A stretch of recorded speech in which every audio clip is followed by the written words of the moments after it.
So 10,000తో software career start చేస్తే ఏంటి? అంటే వాళ్ళ సిట్యుయేషన్ ఏంటి? వాళ్ళు ఫేస్ చేసే ప్రాబ్లమ్స్ ఏంటి అనేది మనం మాట్లాడుకుందాం.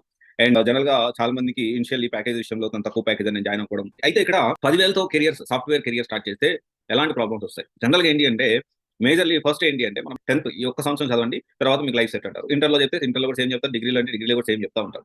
సో సరే అని చదువుతాము. డిగ్రీ, బీటెక్ చదువుతాము. కంప్లీట్ చేస్తాం. అయిపోయిన తర్వాత మనం ఏం ఎక్స్‌పెక్ట్ చేస్తామంటే జనరల్‌గా హైదరాబాద్ వచ్చేసాము ఒక 25,000, 30,000 ఇనిషియల్‌గా మనం మాక్సిమం యావరేజ్‌గా ఆల్ ఓవర్ అందరు స్టూడెంట్స్ యావరేజ్‌గా ఒక 30,000, ఒక 3,00,000 ప్యాకేజ్, ఒక 4,00,000 ప్యాకేజ్ వస్తే ఒక 5,000, 6,000 హాస్టల్‌కి పోతుంది. ఒక 7,000 హాస్టల్‌కి పోతుంది. ఒక నా సరదాలకి వాటికి వీటికి ఇంకొక 10,000 పోయినా గాని ఒక 10,000 ఇంటికి పంపించుకోవచ్చు. సో మనం కూడా ఇంటికి పంపించామని ప్రౌడ్‌గా ఫీల్ ఉంటుందని చెప్పి చాలా మంది ఎక్కువ మంది ఇలాగే ఆలోచిస్తారు. చాలా కొద్ది మంది మాత్రమే సరే నేను సంపాదించిన డబ్బులు నేను ఎంజాయ్ చేస్తా అనుకుంటా ఉంటారు. That is whole different thing. ఎవరిష్టం వాళ్ళది. బట్ మాక్సిమం ఏంటి అంటే ఇంటికి ఎంతో కొంత పంపిద్దాం అనే ఆలోచన ఖచ్చితంగా ఉంటుంది. ఎందుకంటే కష్టపడి జాబ్ తెచ్చుకున్న ప్రతి ఒక్కడికి నేను కూడా సంపాదిస్తున్నాను అని ఇంటికి పంపించాలనే ఆలోచన ప్రతి ఒక్కరికి ఉంటుంది. సో ఇక్కడ ఏంటి అంటే కానీ ఇక్కడ అది ఎక్స్‌పెక్టేషన్. ఓకే. ఎక్స్‌పెక్టేషన్. కానీ రియాలిటీ ఏంటి అంటే మనకి 10,000 ఉద్యోగం వచ్చింది.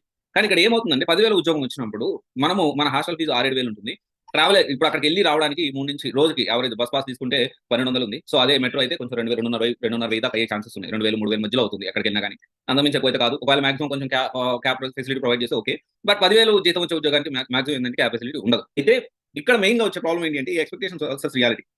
అంటే ఇంట్లో వాళ్ళు ఏమనుకుంటారంటే ఈ 10,000 జీతం వస్తుందనుకోండి. వాడు జీతం వస్తుంది. వాడు ఎంజాయ్ చేస్తుండు. మనకు అబద్దాలు చెప్తా ఉన్నాడు.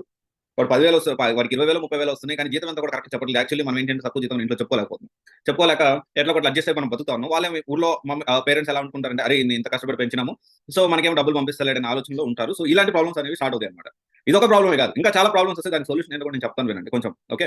అయితే తర్వాత ఇంకేం ప్రాబ్లమ్స్ వస్తాయి? ఫస్ట్ మెయిన్‌గా ఈ ప్రాబ్లమ్స్ వస్తాయి. ఫ్రెండ్స్. అరే! ఈడికి జీతం వస్తా ఉంది. కనీసం పార్టీ కూడా ఇయ్యడు. ఎప్పుడు చూసినా రేపు, ఎల్లుండి అంటా ఉంటాడు అనుకుంటారు. కానీ మన పరిస్థితి ఏంటి? రూపాయి ఇక్కడ లెక్క. ప్రతి రూపాయి లెక్క. ప్రతి పైసా లెక్క.